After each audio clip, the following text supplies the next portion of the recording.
This is the Daily Tech News for Friday. Happy Friday, everybody. March 7th, 2025. We tell you what you need to know, follow up on context, help each other understand this crazy old technology world.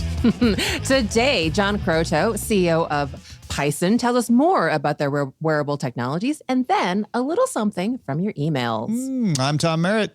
I'm Huyen Dao. Let's start with what you need to know with the big story. I'm no fun, Huyen. I know, Tom. It's okay. I know. I'm that guy.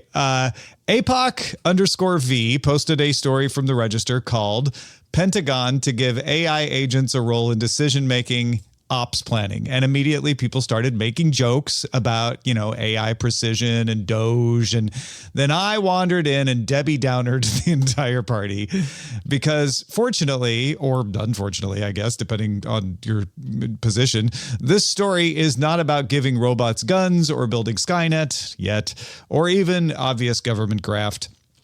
As part of the U.S. Defense Innovation Unit's Thunder Forge project, a company called Scale AI will provide agents, agentic AI, that will help in planning and operations. The project isn't just using Scale AI. It will use Anduril's Lattice software and Microsoft's large language models out of Azure, with Scale providing the agent that takes advantage of both of those.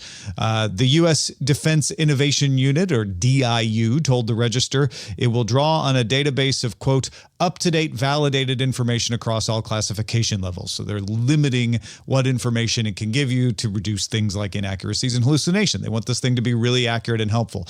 And the idea is to use the agent to rapidly simulate war games and scenarios and then offer information, including proposed courses of action. So commanders could use this in mission planning, in campaign development, allocating resources, strategic assessments, that kind of thing. The U.S. military already uses Scale AI's products in non-combat areas like after-action reports and measuring performance. So this is an expansion into aiding humans in making decisions in combat operations. System is going to be tested with the U.S. Indo-Pacific Command headquartered in Hawaii and the U.S. European Command based in Germany. So it's an effort to speed up decision-making. A lot of the stuff they said in support of this was, warfare moves faster than ever. We're using Napoleonic era decision-making technology, which I guess means human brains. And I don't know, it made me think of like those big wooden sticks where you move models of Across the troops. the board, yeah. Yeah, across the board. So I don't think it's quite that bad, but they want to speed things up for the modern age. So it appears to be picking a combination of the best systems from multiple competitive providers, none of which are currently working for the U.S. government. And the company getting the award was founded by Chinese-American Alexander Wang and Lucy Guo. It's not an easy stereotype of a story. So again, I apologize to the folks having fun on Reddit for me being no fun. I'm okay with you not being fun in this regard, because I think if you look at the headline, the first thing you think is, are they just going to type in what should I do here into ChatGPT and then just roll out with Pentagon? But I think that was my first reaction when I saw the headline. I was like, oh dear. But sure. Mine too. Yeah, but actually, I have a little context on this because it's really weird. I used to work for the Navy labs, and I actually studied multi-agent systems, which is a form of AI, not the same thing as agentic AI necessarily, in school. So I guess for what it's worth, a lot of these problems and a lot of these solutions have been in the works for a long time. It's not just, for example, everyone's using AI now. Let's use AI too at the Pentagon.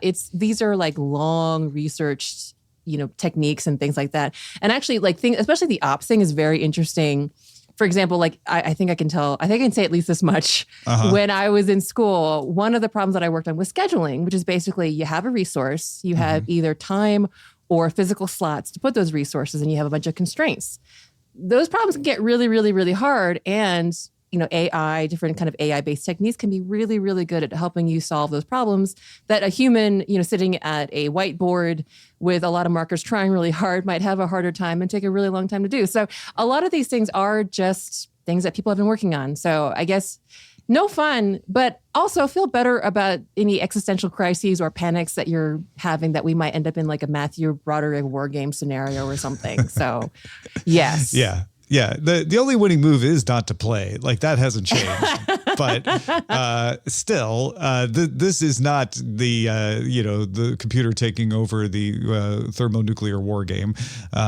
And having used enough of these tools now, I get the idea of sometimes there's an answer and you kind of know what the right answer will look like, but you don't want to go through the time that it will take. Yeah. And you can put it into a large language model, or even better, an agentic, like deep research kind of model, and say, give me the answer. And you'll know when you get it, whether it was done right or not. You'll be able to see that, but it'll just be done faster. Right. And that's the kind of thing you're talking about with scheduling. So I get where this would be very helpful in things like that. Absolutely. I mean, humans make mistakes. Your mileage might vary on whether you think we make more or less mistakes than, say, a lot of the LLMs or agentic models lately. But yeah, like it's just giving us like another way of processing data, coming up with coming up with like a confidence score on, whether the answer is right or how right the answer is, or It's not as crazy. It's not Skynet, thank goodness. Yeah. So. And you know what? I just realized you could probably take comfort in the fact that there are plenty of generals and commanders and bosses of all kinds in the world who won't take advice from anyone, including agentic AI. So they're just going to do what they think is the right thing. It's always the human element, for better or for worse. Yep, exactly. Well, DTNS is made possible by you, the listener. Thank you to DeLacer, Brad, Kevin Morgan, and Dean Shiro. Yay. Oh, there's still more that we need to know today. So let's get right to the briefs. Well, at Mobile World Congress, Australia's Cortical Labs showed off CL1, a computer powered by living tissue, specifically human brain cells. Hold on a minute before I think we fell into another like sci-fi movie, but hold on a second. Right? Like, don't worry about the AI taking over the military, but we did put a brain in a jar. Okay, well, this particular system takes advantage of the ability of neurons to rewire and learn dynamically. So instead of using raw computer power to simulate a neural network, the CL1 uses an actual neural network, thing that they were actually based on.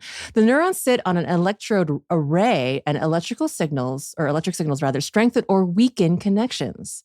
One use of the system would be to test how neurons react to different compounds in real time for the treatment of diseases like Alzheimer's and Parkinson's, as well as speeding up clinical trials. It can also be used for robotics and autonomous systems. A full server rack of these units uses as much energy as a high-end gaming PC. It's a little more expensive than a high gaming PC. Each unit costs $35,000 and is available through a cloud service from Cortical Labs. Yes, this is in fact a shipping commercialized product. Yeah, you have the means. You can rent some time from a brain in a jar. It is not a brain in a jar. Let's just be clear about that. Let me go back to being no fun again. It is it's a very small number of cells spread out on an electrode. The chances of it gaining consciousness are vanishingly close to zero. There's a lot of ethical guidelines if you want to dig into that stuff that they put in place, but mostly these things are just taking in numbers and putting out numbers. So it's just faster and more power efficient at doing that. So amazing. There's so much of our computing knowledge and history and just the way that we do things is based on natural processes like the brain. And now we've gotten to a point in 2025 where we're circling back around and just being like, all right, we're just going to go to the source now and use that. It's amazing. You know what's really good at this stuff? The brain. The actual brain cell, like neurons. Yeah. Like they're really good. Yeah. I'd be remiss if I didn't point out the Star Trek Voyager connection with the neural processing, the neural packets or whatever they were called. I can't remember. The little packages. And then there was one episode where they all turned black because they got a cold or something. They got a virus, like an actual virus. Yeah. I went a little more old school. At first, when I read this, I thought of the time that someone stole Spock's brain and put it in a box. Yes, right. So, the prototype. Yes, the prototype. Yeah. So not that. More of the gel packages that got a cold on Voyager. Yeah. So more like that. We're closer to that. We had some fun on Wednesday talking to models from Sesame, Miles and Maya, which are based on Meta's Llama models. Well, the Financial Times reports that Meta wants to make that a shipping feature in its own stuff and plans to improve the voice features in its next flagship model, Llama 4. At a Morgan Stanley conference this week, Meta Chief Product Officer Chris Cox said that Llama 4 will be an omni model capable of interpreting and outputting speech, text, and other types of data. Well, on Wednesday, a federal judge in Brazil ordered Apple to let third-party apps into the App Store there within 90 days. So this ruling is in response to a decision made by a regulator in November that, unsurprisingly, Apple has been appealing. The judge did note, however, that since Apple has implemented similar changes in Europe, it can do so in Brazil as well. And we certainly expect Apple to appeal this ruling as well. Yeah. No, Apple was trying to say like, well, we need a lot of more time to implement this. And the judge is like, we gave you some time and you implemented it somewhere. So, maybe look at what you did there. I don't know. Speaking of Apple, there's always follow-ups after an Apple announcement. We have a couple to note here, maybe three. We have the introduction of an M4 MacBook Air. The M3 MacBook Air, therefore, is now discontinued. That's not a surprise, but what may be a surprise is that the M2 MacBook Air is remaining available in non-Apple retail channels. So you won't go into an Apple store and find it, but you can find it in other stores for less than the new M4 version. Also, the first benchmarks of the Mac Studio's M3 Ultra are in. The benchmarks of the M3 Ultra are higher than the M4 Max on Geekbench 6, but not that much. Keep in mind that the benchmark is just for the CPU, and the M3 Ultra has an improved GPU as well, up to 80 cores, as well as higher memory bandwidth. So in practice, you may see the M3 Ultra perform better at a lot of tasks. The takeaway seems to be if you don't need GPU intensive tasks, you can probably opt for the M4 Mac Studio and save yourself a few dollars. But if you do need GPU intensive stuff, that M3 Ultra will probably benefit you. Finally, the Apple spokesperson Jacqueline Roy told Daring Fireball that the more personalized Siri is delayed. She wrote, "It's going to take us longer than we thought to deliver on these features, and we anticipate rolling them out in the coming year." So sometime before the end of the year, I guess. Well, China gets a lot of attention for selling affordable electric vehicles, and unfortunately, Toyota has a reputation for not doing EVs well. So it is pretty noteworthy that Toyota has begun selling a full self-driving electric car, the Boji 3X, in China on Thursday. And that sells for the equivalent of $20,000. Toyota says it received 10,000 orders within the first hour after launch. Yeah, somebody taking some competition to BYD in their home market there. And it's Toyota. Surprise. And it's Toyota. Not on my bingo card. Yeah. A study published in the journal JAMA Dermatol found that those red and blue LED devices that claim to reduce acne do in fact reduce acne. The theory is that the light kills the Cutibacterium acnes bacteria and also reduces inflammation. And the study conducted clinical trials on 216 participants with mild to moderate acne and found a 45.3% reduction in acne, with the greatest improvement coming after 4 to 12 weeks. They also said a combination of red and blue light was the most effective. And said these kinds of things are a good choice for those who get side effects from other more effective anti-acne medications. So medication's still the better way to defeat it, but maybe it doesn't work well with your stomach or you have other side effects. So this is a good alternative. It's also still best used in conjunction with other doctor-recommended therapies. And, in one of the interviews I saw about this, the scientists behind this said, buy a good one. Don't just get the cheapest one you can find on Temu. Like, you want actual red and blue LEDs in it. I actually use this. I had had moderate to severe acne as a kid. So I did go through all the rigmarole of all the different commercialized and non-commercialized medications. Some of the acne medications like, Accutane are effective, but have a lot of, kind of systemic side effects depending on your mileage. So yes, as an adult, especially as a 40-year-old woman, kind of worrying about how my face is going to look in like 10 years, I started using these. So yes, I have one. It's a mask. It makes me look like a villain from like Doctor Who or something. But yes, that's really great to hear that there's science-backed evidence. Colloquially, or I guess not colloquially, I think there are studies also that if you're like me and of a certain age, the red light might also, again, this is just when remembering something that she might have heard, so take it with a grain of salt, that red light might also help with collagen production, so keeping your skin a little more elastic and longer. But yes, they work, and please buy a good one. Sometimes the cheap ones are just some LED, like it feels like an LED strip glued onto like a face mask. Definitely don't do that. Yeah, I have seen these in dramas as product placement, and I've always wondered, like, does that really work? So I was really excited to see this and be like, oh, look at that. It really does work. That's great. And they're chill to use. You just sit around. It does kind of, if you have the red, white, blue ones, it does make it hard to see. I've walked around with one and I've bumped into things just because you have red and blue light shining in your face. So don't do that. Sit down, read a book. That's a good point. Advice, firsthand. Good tip. All right. Well, a Chinese agentic AI app called Manus got a lot of attention for supposedly being very good at complex tasks. Maybe it got too much attention as Manus had to apologize for not being able to take on more users. The company has not disclosed which LLMs it is using either, and its X account got suspended for violations. So if you hear buzz about Manus, now you know why. And if you never hear it of again, this may also explain why. That's good to know. The latest beta build of Google's Gboard for Android has changed the key shape to circles. They're actually kind of like pills if you're doing the 4-row layout, but they're very circular in the 5-row layout. It also moves the position of the keys a little, so your muscle memory might be off. You can turn off keyboarders in settings if it annoys you. This is also a beta, so you could not be in the beta. When I could already tell this annoys you, doesn't it? Yes, I just got this surprise. I am on the Gboard beta, especially for like Android faithful and stuff. Always good to be in the beta. Yes, as soon as I saw this, I had a visceral reaction. WTF? Yes, and I agree. Yes, my mechanical memory, my machine memory. What is the word? Muscle memory. Muscle memory. Thank you.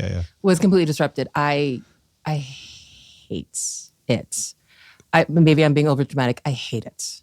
There's apparently another camp of people who are just as mad at the people who hate it for going online and complaining about it. Okay. You know. So there's a little Gboard war brewing online right now over this. I'm opinionated, but I'll stay Switzerland or otherwise neutral in this. But personally, oh God, this isn't the beta, so this is a good chance to tell the Google, like, maybe make this something you could turn on if you want. That's like another thing, though. I know that is in the settings. It actually was kind of hard for me to figure out where in the settings it was to turn off. Yeah, I still haven't figured it out, so I'm going to try again after the show. France's Mistral released a new optical character recognition, or OCR, API called Mistral OCR. So this can extract text from handwritten notes, typed text, tables, equations, and more using PDFs and other images.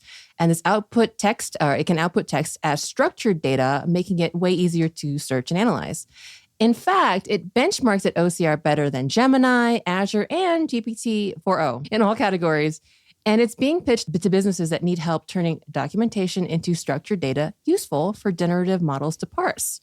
The API is integrated into Mistral's LeChat if you want to try it. And AMD announced that the 12-core Ryzen 9 9900X3D and the 16-core Ryzen 9 9950X3D will both launch March 12th for $599 and $699 respectively. That's the same as the launch price of the previous 7900 X3D and 7950 X3D. These are for people who do heavy gaming and heavy non-gaming stuff all at the same time. Those are the essentials for today. Let's dive a little deeper into an ongoing story and follow up on yesterday directly. Well, previously, yesterday, Tom talked to John Croteau, CEO of Python, about their wearable technology that measures cognitive capability.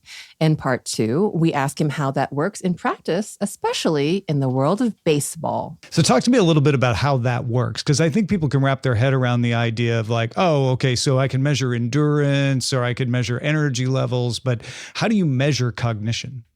So we use an active test methodology. It's called mental chronometry. So if you look it up, do a Google search, you'll see it's been in use for 100 years. It's, the way doctors use to assess different parts of your brain. Mm-hmm. The difference is, and instead of laboratory equipment where you test that, we've put it on the wrist, available 24/7. People can test in the morning, in the afternoon, at night, and they can basically assess. We have currently 3 protocols. We're working on more. In 20 seconds, we can detect your mental acuity, right? So we can detect, are you at baseline? It's, you're normal. Or are you impaired? Are you impaired because of poor sleep? Are you impaired because you might have gotten a hit in the head, a subconcussive hit, for instance? Mm-hmm. Chronic fatigue, anxiety. Anxiety is the natural human reaction to stress. It's natural. Everybody deals with anxiety. And it's your brain's beginning to kind of melt down because it can't deal with the stress and uncertainty. And that 20 seconds, am I answering questions or tapping circles? What am I doing? No, actually, so for the Timex device that you referred to, we use an LED. We light up an LED and we say, look, do anything with your hand. Okay. And what we're measuring is from the light going in your eye to the neurons passing down past your wrists. We don't measure the hand movement. Mm-hmm. We measure your cognitive premotor time extremely precisely and with high repeatability. So we have degrees of sensitivity that no one has ever had.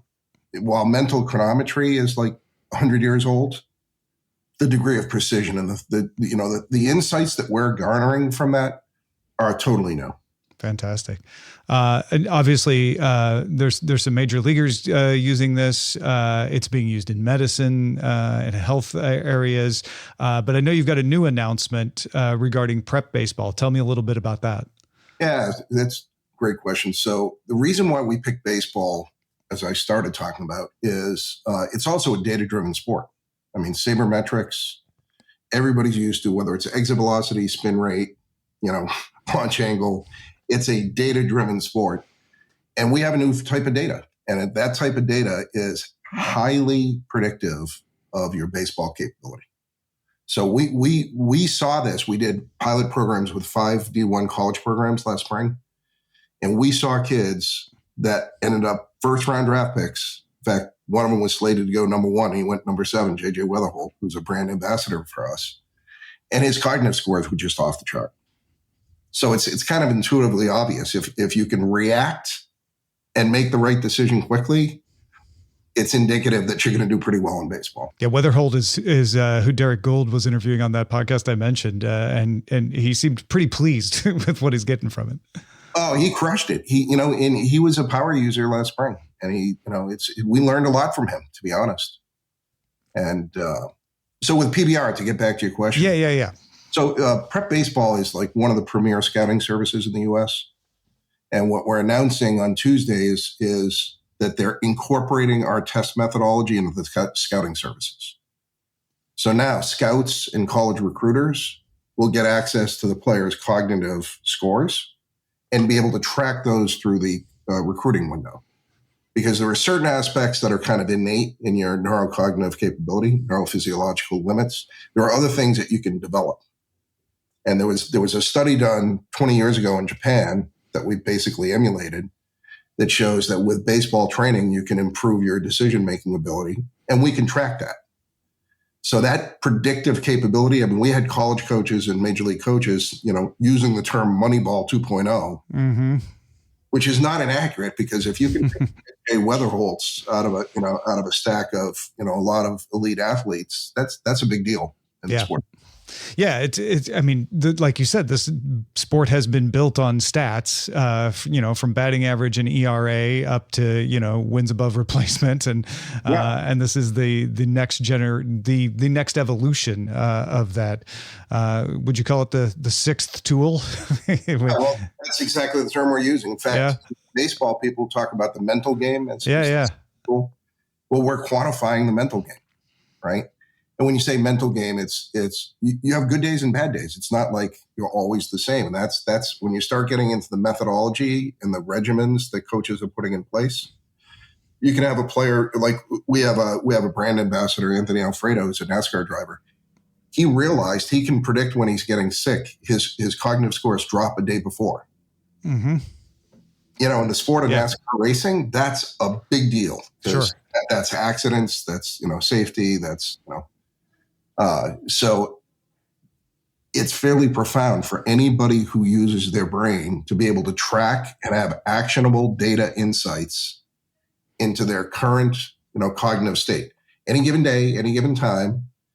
And a lot of our activity now is actually focused on mitigations. Okay. So the coaches started saying, okay, now we've detected this player is not in a good place. What do we do about it? Mm-hmm. So we hired some great guys. One guy, Donovan Santos, who just came from the Yankees. He was their sports performance coach. And they have everything from cryo baths to hydration to, frankly, we have one school that's using music as a mitigation. Mm. So there's many things you can do to get back in the zone. But, if you can't measure it, you can't determine what works for you. Yeah, you don't know you're out of the zone. Exactly. I mean, you kind of sense you might not be in the zone, but normally you get into the batter's box and strike out. Yeah. And right? then you know. Then you know. Yeah. So that predictive capability on any given day or any given prospect is, for a game like baseball, is profound. Yeah, I imagine, especially in baseball, maybe not so much in driving, but in baseball, you could adjust how you use a player based on this information and not just be like, well, he plays or he doesn't play. Oh, yes. Yeah. So we've totally crushed it. We hired a bunch of, actually 2 active major league coaches, and that's exactly what they said. How you attack an at-bat against a certain pitcher, you can actually adjust on how you're going to deal with things, knowing that your reaction time isn't where it should be. Mm-hmm. So those kind of insights, throughout the course of a game, throughout on any given day or any given season, people, the people we're working with are figuring out ways. They use the term to weaponize the data, right? To get a competitive advantage, proprietary competitive advantage based upon the insights we provide. This is interesting stuff, John. I could talk to you all day about it. Thank you so much for taking the time. If people want to find out more about Python, where should they go? Python.com.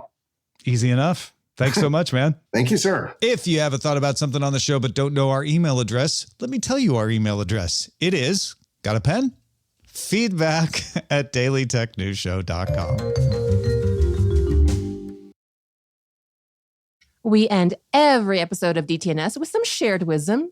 Today, RW is back with another excellent summary of the last episode. I'm not trying to cause a competition, but I'm telling you folks, you need to step up your email games here because RW is killing it. The W and RW is for winning. Yeah. Yes, exactly. He wrote crease free. Would need to see the test results. However, that's way in the future. Apple and tennis love this show. Prediction show needed. Random greetings from Ponty. Excellent insights yet again. Good work. Thank you. Our speculation. Yeah. Big thanks to John Croteau and RW for contributing to today's show. Thank you for being along for Daily Tech News Show. It is made possible by our patrons. Thank you, patrons. Patreon.com/DTNS. You can also hang out with us live. We do a live DTNS on YouTube and Twitch. You can find details about that at dailytechnewsshow.com. We will see you again on Monday. Bye, everybody.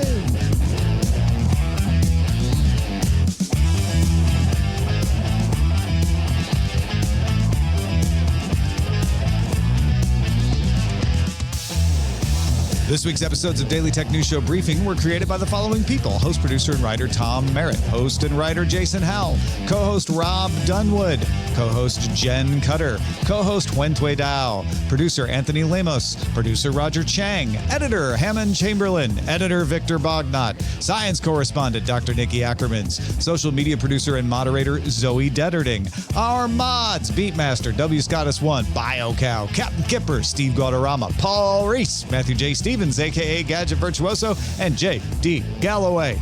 Mod and video hosting by Dan Christensen. Music provided by Martin Bell and Dan Luters. Art by Len Peralta. Acast ad support from Tatiana Matias. Patreon support from Tom McNeil. And our guests this week included Bodie Grimm and John Croteau. Thanks to all the patrons who make the show possible.